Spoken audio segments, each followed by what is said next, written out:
New at 6, Remembering the Reservation. This weekend, family descendants from the York County area unveiled a new tribute in the historic Triangle. Alex Littlehales explores who it honors and why the organizers didn't want this piece of history forgotten.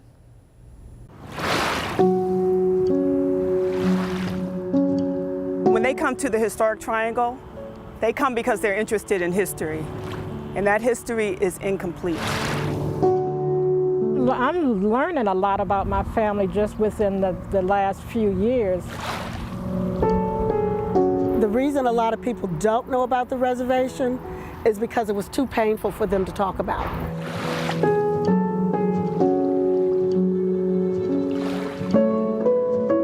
Most people, when they hear about the history of the South, believe that prior to the Civil War, all black people were enslaved. What they don't often know is that there were free African Americans actually in existence prior to the Civil War. My grandmother was on the reservation along with her husband. 3 of her children were born there. So it's been generation after generation of taking care of one another. They had 3 churches, they had a school, they had a social lodge, and they were free. And we had always heard the word growing up about the reservation. We learned a lot about the leaves, about the displacement, and when I first read it,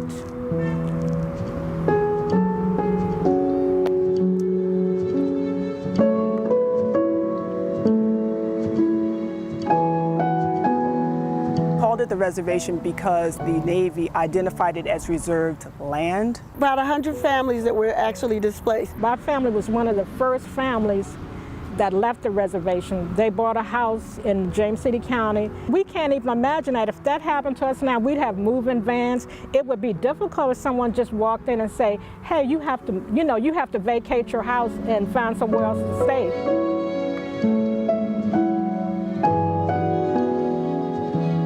Good morning, everyone. Today we celebrate the culmination of a multi-year effort to uncover history hidden in plain sight.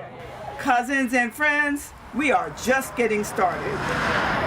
Apply to have a state marker outside of the Naval Weapons Station. Anybody who's driving past the Naval Weapons Station knows that this story existed before the Naval Weapons Station.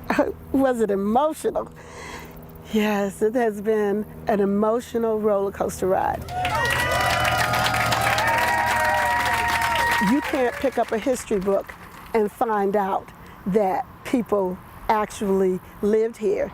We needed that whole story told. This is not just Virginia history. This is national history. If this marker is not placed there, as the Navy continues to celebrate their history, our history would slowly disappear. You have to know what your family has gone through to understand what your life is like now. One of the lessons is learn about your family. You know, when you know that your family has been through a struggle, then it should make you stronger.